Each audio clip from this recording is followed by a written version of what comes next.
একটা জিনিস আমি বিশ্বাস করি যে দেশের মানুষের ভালোবাসার কারণেই কিন্তু মনে করেন আমি আমিন খান এত দূর আসতে পেরেছি। আমার কাছে মনে হয়েছে যে আমারও তো কিছু প্রতিদান দেওয়ার উচিত।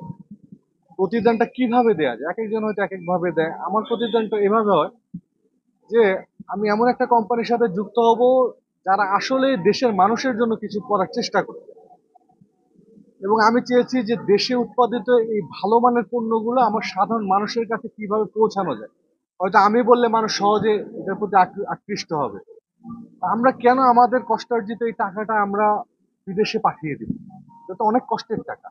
এবং একটা জিনিস খেয়াল করে থাকেন, আপনারা ভালো বুঝবেন যে বাংলাদেশে যদি ওয়ালটনের জন্ম না হতো তাহলে এখনো কিন্তু আমাদের, আজ থেকে আমি তখন ক্লাস 6-7-এ পড়ি, তখন একটা 20 ইঞ্চি কালার টিভি কিনেছি 24,000 টাকা দিয়ে।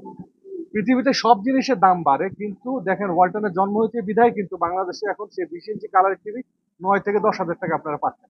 কত কমে গেছে! তার মানে কি পরিমাণ টাকা আগে দেশের বাইরে চলে যেত ইলেকট্রনিক্স পণ্যে। সো এই যে মানুষকে তার ক্রয় ক্ষমতার মধ্যে পণ্য দেয় এবং বিদেশে যেন বাংলাদেশি টাকাগুলো চলে না যায়, এইটার জন্য আমার এই কোম্পানিতে সম্পৃক্ত হয় যে মানুষের কষ্টের টাকাটা যেন এই দেশে থাকে।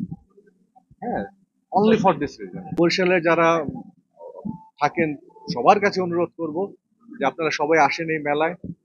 যে আমার দেশের কোম্পানি, আপনাদেরই কোম্পানি কি পারে দেখেন, ভাল লাগবে, নিজের কাছে প্রাউড ফিল হবে।